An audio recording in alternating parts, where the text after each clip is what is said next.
Olá, professores, tudo bem com vocês? O vídeo de hoje é dedicado a um assunto que está super em alta na área da educação. Já pensou em incorporar elementos de jogos em suas aulas?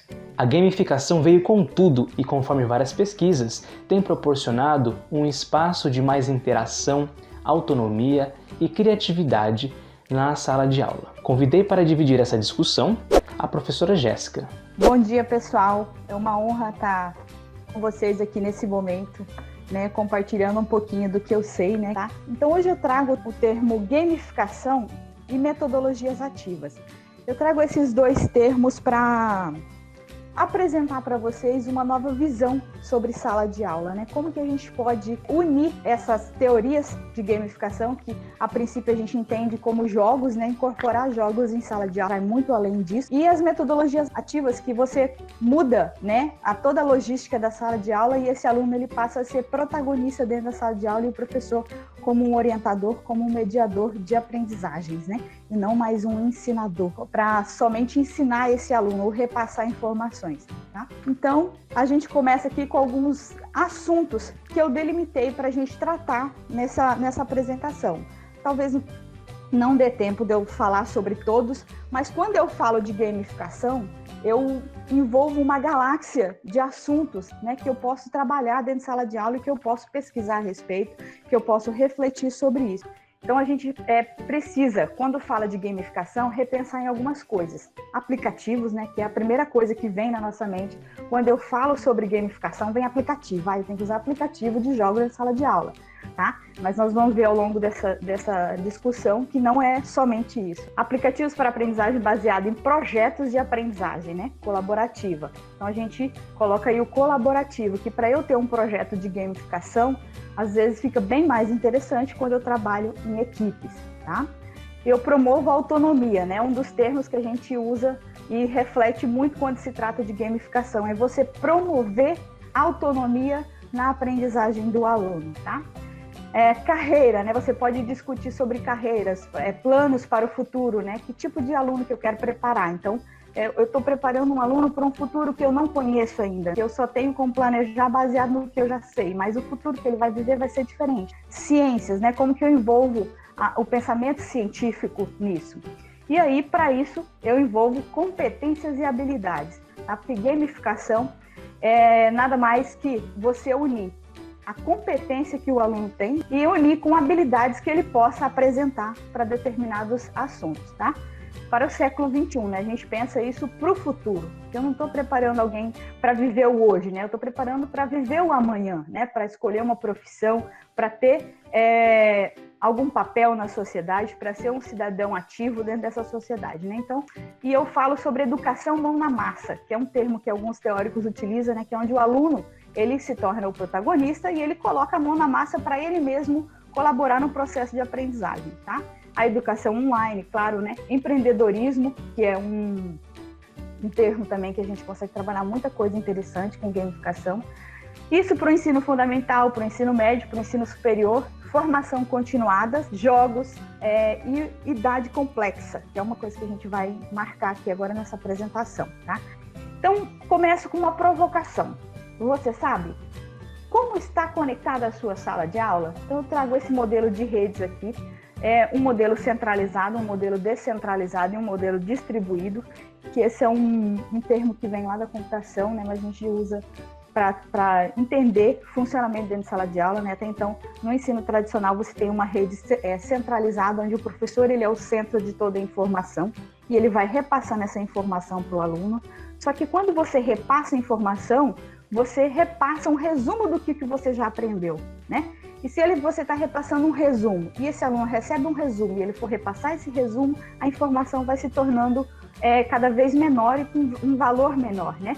E quando você coloca esses alunos já para trabalhar em equipes, né? Para um trabalho simples, né? Em equipe, onde o professor ali está meio que ainda como um centro, mas já está distribuindo trabalho. Você tem uma rede descentralizada, você tem a possibilidade de fazer esses alunos se conectarem, né?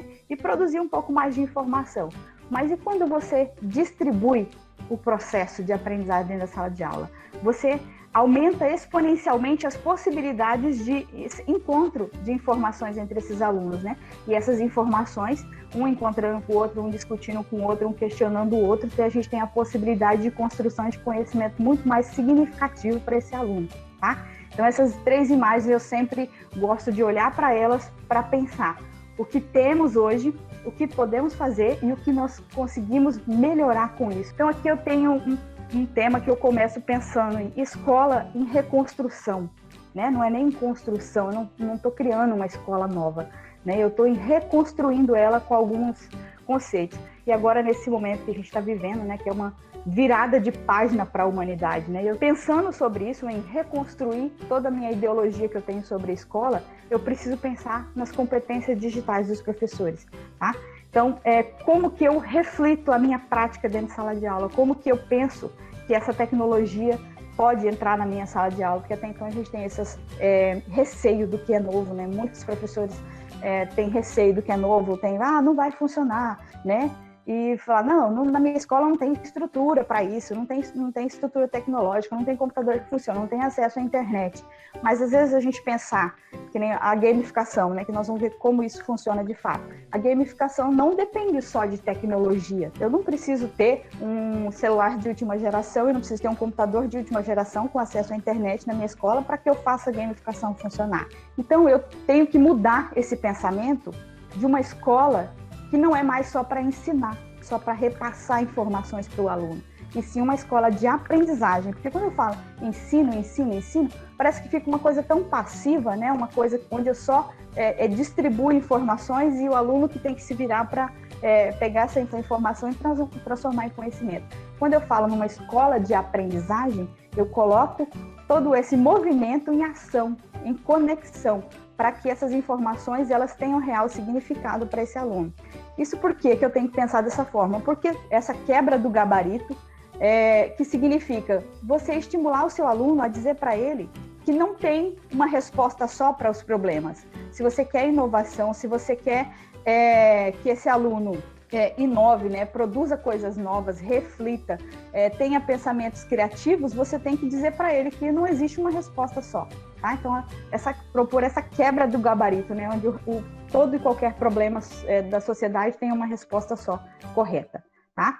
Então, para isso, eu preciso observar essas singularidades, né, que as competências e as habilidades desse aluno e desse grupo, para que eu possa produzir um engajamento no meu projeto, na minha sala de aula, que alguns autores vão chamar de flow, né, e que o Huizinga vai chamar de um círculo mágico, onde você cria um ambiente que esse aluno se desperte, né, que consiga se desenvolver sem o medo do fracasso, que eu acho que é uma das coisas mais limitantes que a gente tem hoje na educação, tá?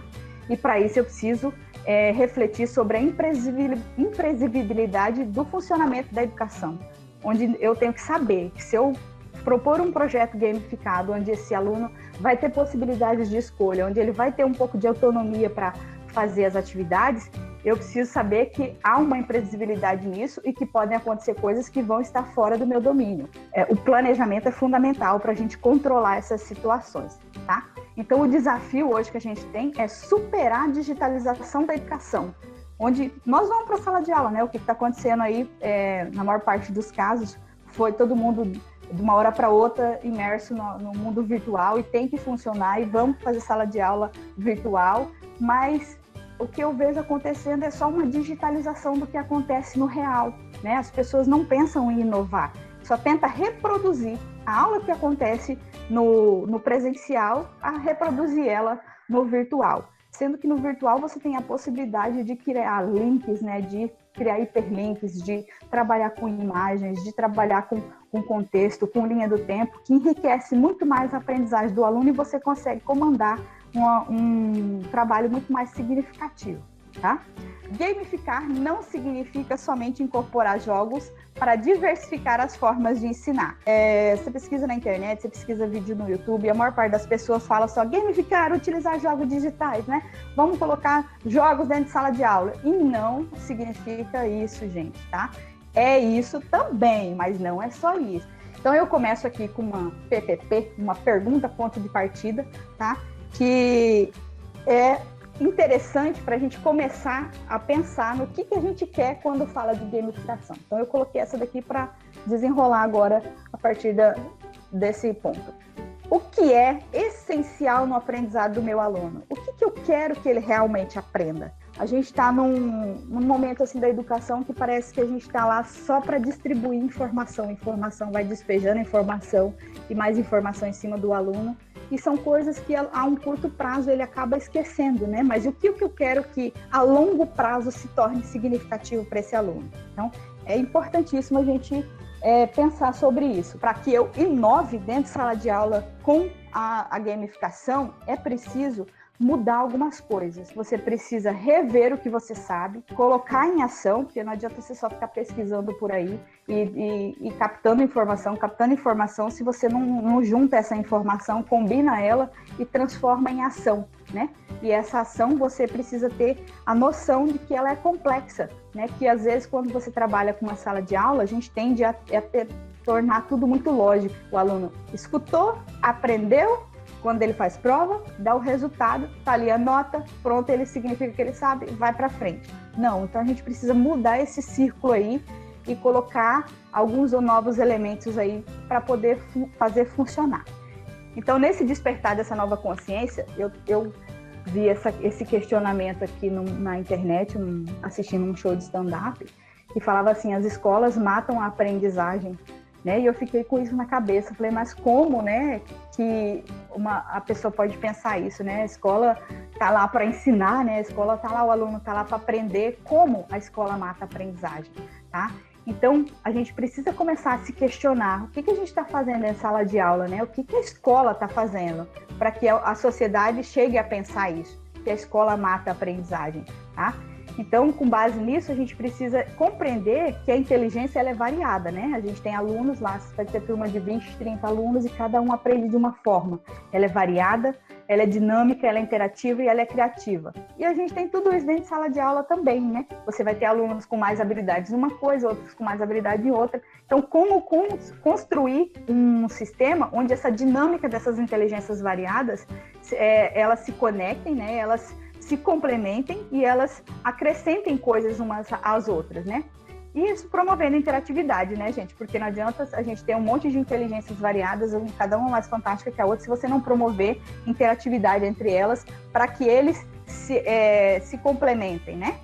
E coloquem essa criatividade em funcionamento. Porque a criança, ela já nasce criativa, né? Cria ideias, ela cria palavras, ela cria perguntas, né? Para perguntar sobre como funcionam as coisas. Então, a gente precisa garantir que esse instinto criativo e esse instinto científico, né? Ele sobreviva na criança, tá?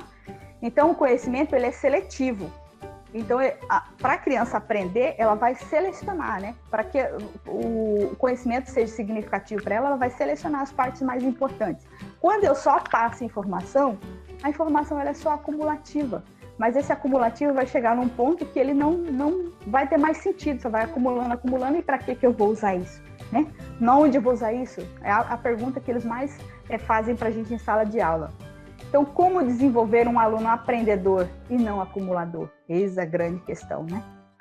Então, vamos lá. Buscando, primeiramente, uma escola de aprendizagem, não de ensino, né? Primeira coisa que a gente tem que colocar. É muito difícil, é muito complicado, eu tenho aluno que não tem acesso à internet, eu tenho aluno que não tem computador em casa. O que eu tenho visto, eu tenho participado de muitos cursos por aí, eu tenho feito tanto curso que eu já estou ficando até perdida, né? Eu estou fazendo errado, estou acumulando informação demais, mas faz parte da gente adquirir uma nova visão sobre o mundo, né? E principalmente cursos de professores, né? Os professores colocam obstáculos demais. Nossa! Mas o que a gente discute muito, você vai fazer uma nova proposta, né? Igual as metodologias ativas. Estou participando de um curso que a proposta é metodologias ativas. Então, a gente tem uns momentos de diálogos entre os professores e o que eu vejo é só professor colocando obstáculo. É dificuldade. É que meu aluno não tem isso, não tem... Sim, gente, tem muita dificuldade. Se a gente for tentar fazer um tratamento assim, para ser igual para todo mundo, a gente não vai conseguir. Então, assim, se você for pensar em todos os pormenores, em todos os problemas que você tem, você nunca vai inovar. Você vai sempre continuar fazendo o mesmo por medo de tentar o novo, né? Então, assim, eu penso, pode ser até um pensamento assim meio egoísta, mas eu acho assim que nós, enquanto educadores, precisamos parar um pouco de botar dificuldade, né? E colocar mais assim ênfase no que eu posso fazer, né? Mesmo que não der certo, vou tentar. A gente vai ter, quando você coloca uma metodologia ativa e uma gamificação em funcionamento dentro da sala de aula, o primeiro problema é você não ser compreendido, né? O aluno não entender o seu objetivo. A escola não entende, né? Às vezes acontece, né? Se os gestores, se a comunidade ali for muito tradicionalista, eles não vão entender, vai falar, essa professora tá louca, tá querendo enrolar o tempo, né? Então, esse é um dos problemas que a gente enfrenta, mas se você for parar aí, vai ficar estagnado, né? A gente vai continuar do mesmo jeito que tá. Então, a gente precisa colocar um e se? E se eu tentar? E se eu fazer diferente, né? Será que vai dar certo? Pode não dar, né? Mas aí eu dou um passo para trás, senão, e se eu conseguir, se der certo, quantos passos que eu vou dar para frente? E é complicado porque gente, a gamificação, quando você coloca em sala de aula, ela não é uma coisa que dá um resultado óbvio, né? Que não dá um resultado a curto prazo, que você coloca lá 2 mais 2 igual a 4. Você nunca vai ver o resultado assim de imediato, né? Porque o conhecimento ele vai se construindo por etapas, né? Ele não vai, de uma hora para outra, o aluno já vai saber tudo, pronto, já está prontinho para a sociedade, vai viver. A gente sabe que não é assim. Então, a gente precisa ter essa noção e trabalhar isso constantemente, tá? Então, como que eu mantenho esse instinto de cientista no meu aluno? Começar compreendendo que as perguntas certas são muito mais importantes que as respostas, tá? Fazer esse aluno perguntar, né? Porque a gente tem um problema seríssimo. O ano passado eu tive uma experiência de ensino fundamental e médio, né? Trabalhei o ano todo. E o que eu ficava mais descontente de sala de aula, por mais que eu tentava melhorar a aprendizagem, adicionar tecnologias, né? Adicionar metodologias, eles não faziam perguntas. Eu falava, gente, se eles não fazem perguntas, significa que eles não estão interessados, né? Significa que esse instinto de investigação deles, significa que o que eles talvez desejem para a vida, eles estão deixando de lado. Então, para mudar esse pensamento, né, dar uma reconfiguração no mindset aí, né, é preciso provocar esses alunos a fazerem perguntas, porque fazer pergunta é mais importante do que ter resposta. Eu preciso de uma reaprendizagem. O que significa essa reaprendizagem? O aprendiz como protagonista do aprendizado, né? Baseado em quê? Eu preciso de autonomia. Não, autonomia, gente, coloca sempre, não é liberdade total, mas a liberdade de dar para ele a capacidade de tomar decisão, de escolher caminhos, né? De dizer, olha, se você errar, volta, começa de novo, né? Então, essa liberdade de tomar decisão orientada, né? Não é sair tomando decisão, bater na cara na parede aí, à torta e à direita, tá? Então, é preciso ter essa noção. Alta performance. Essa alta performance significa que você combina as habilidades com desafios para esses alunos, para motivar, né? Para criar esse flow, esse momento de ápice que ele fica imerso nessa atividade, tá? E para isso você precisa de uma visão sistêmica, né? A compreensão do porquê. Por que eu estou fazendo isso? Eu estou estudando as leis de Newton. Por que eu estou estudando isso? Para que isso vai me servir na minha vida? Né? Então, essa compreensão de mostrar para o aluno do porquê que ele está estudando aquilo, do porquê que ele está vendo aquilo, é essencial. Tá? Então, eu trago aqui algumas das ideologias da gamificação. Com a gamificação, você tem a possibilidade de criar mais criatividade, né? Criar possibilidades do aluno ser mais criativo. E, com isso, trabalhar a complexidade da sala de aula, porque a gente tem uma tendência de simplificar a sala de aula, né? De falar, não, eu vou lá, minha aula é isso, pá, pronto, vou embora. Problema do aluno, se ele aprendeu, problema do pai, problema da vida dele. Não é assim, né? A gente precisa se preocupar com a complexidade, que uma ação que eu pratico hoje dentro de sala de aula se reverbera infinitamente na vida desse aluno, né? E quando eu tenho 25 alunos, então, né? Aumenta essa potencialidade de ação minha, né? Então, ter esse espírito científico, né? A coragem do tentar, né? E isso começa pelo professor, claro, né? O professor tem que mudar isso. Não adianta você incentivar o espírito científico no aluno se você não tem. se você não está tendo a coragem de tentar um novo, né? E a inovação, gente, a inovação não é nada, não é criar as coisas do nada, né? Não é, de hoje em diante minha aula vai ser diferente, né? Não vou mais fazer dessa forma, vou inovar, vou fazer tudo diferente. Não é. Inovação é a combinatividade de conhecimento. É você combinar coisas que você já sabe para criar uma metodologia nova, para criar uma forma nova de ensinar, né? Então, tenham em mente sempre essa palavra, combinatividade, né? Onde você tem um repertório de coisas, um repertório de ações que você pode fazer e você junta isso para modificar a sua prática, tá? E com isso, claro, a gente precisa ter interatividade, porque a palavra de comando hoje é conectividade e interatividade, né? A gente precisa colocar as pessoas em interação, precisa colocar esses alunos em interação para que o conhecimento compartilhado entre eles se torne significativo, né? E a gente precisa, então, ir além da conexão, além de conectar esse aluno, além de fazer ele conversar um com o outro, refletir, tirar ideias, né? Manter essa conectividade entre os saberes. A gente tem essas disciplinas todas compartimentadas, né? Então, a gente precisa também conectar esses saberes, né? Que é a transdisciplinaridade, mas manter essa conectividade. Se eu estou explicando um determinado assunto, em que outra área esse assunto ele pode ser linkado, né? Com que outra área na física, na química, na língua portuguesa, como que eu conecto esses saberes para que eu crie possibilidades de aprendizagem, tá? E aí a gamificação vem de brincar, né? A maior parte das definições é até você trazer o contexto dos jogos, né, lúdico para um cenário não lúdico.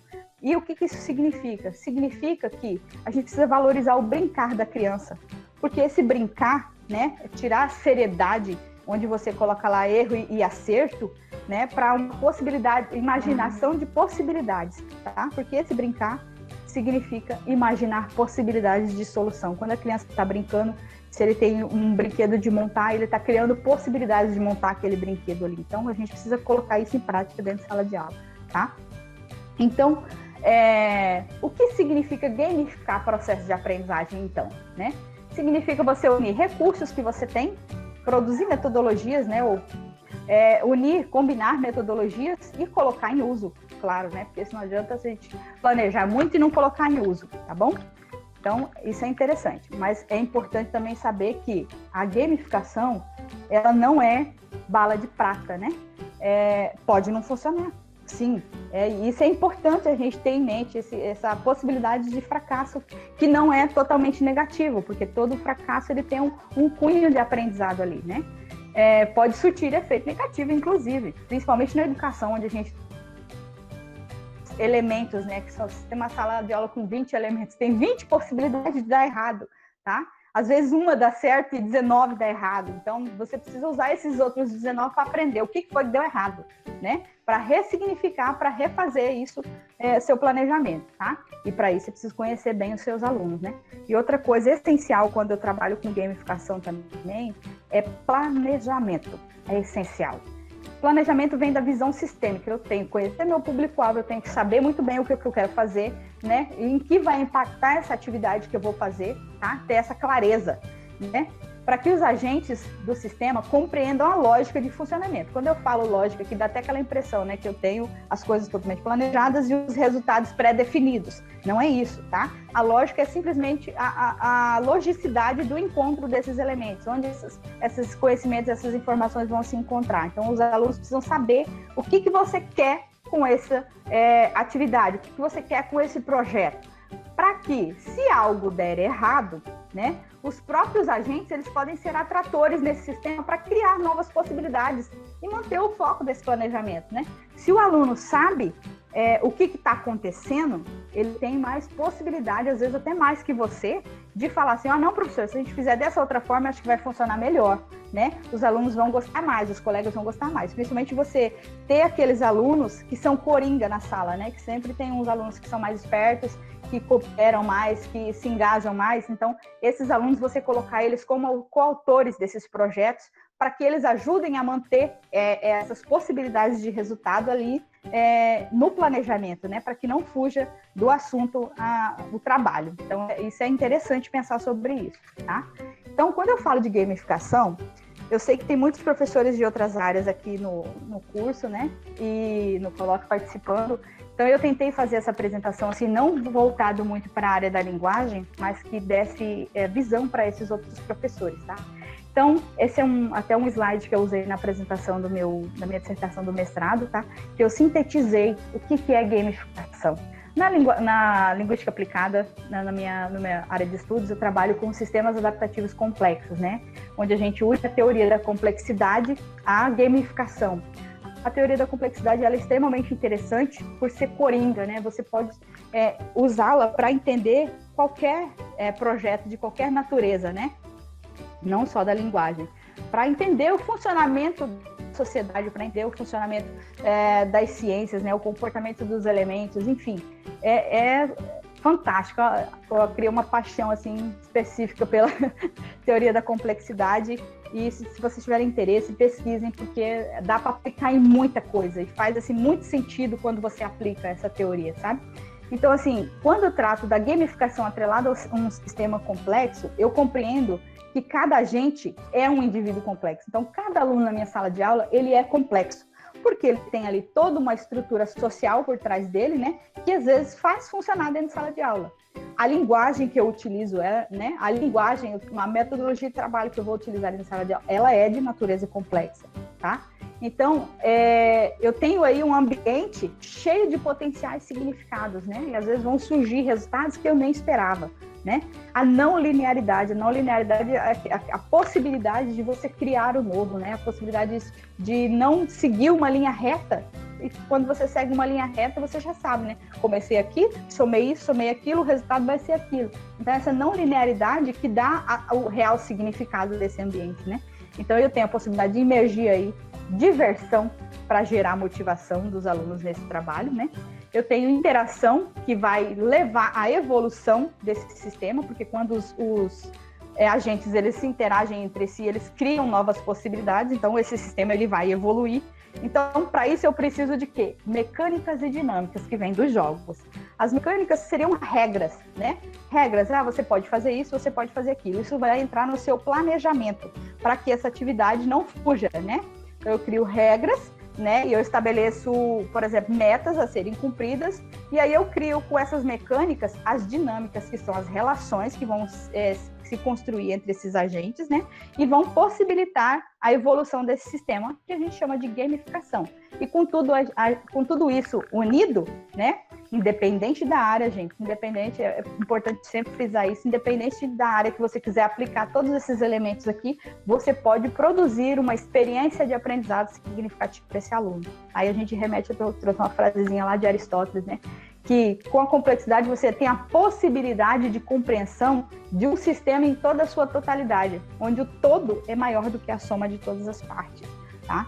Isso é fantástico para a gente compreender toda a dinamicidade de uma sala de aula, tá?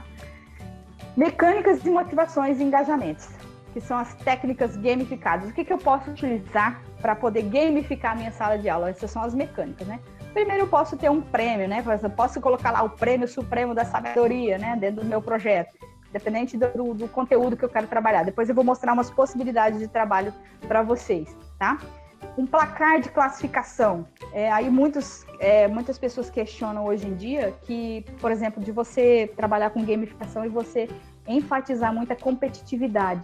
Não existe isso, gente, mas o ser humano ele é competitivo por natureza, né? Mas você tem que mediar isso para que a gamificação produza essa competitividade, mas que essa competitividade seja uma competitividade saudável, né?